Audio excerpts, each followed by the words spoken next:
может, Вот индейцы. какая разнообразная кровь. 30% татарской крови, Татары. 19 кровь финно-угров, 14 жителей Восточной Kiitos, teillä on Европы, lämpimästä vastaanotosta.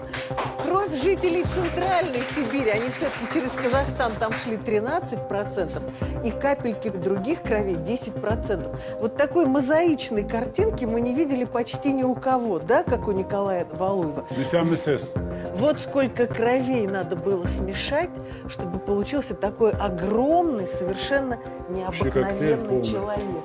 Это действительно коктейль, потому что у большинства людей преобладает что-то, а тут настоящая смесь самых разных кровей. Что скажете, Николай Валуев? Как что?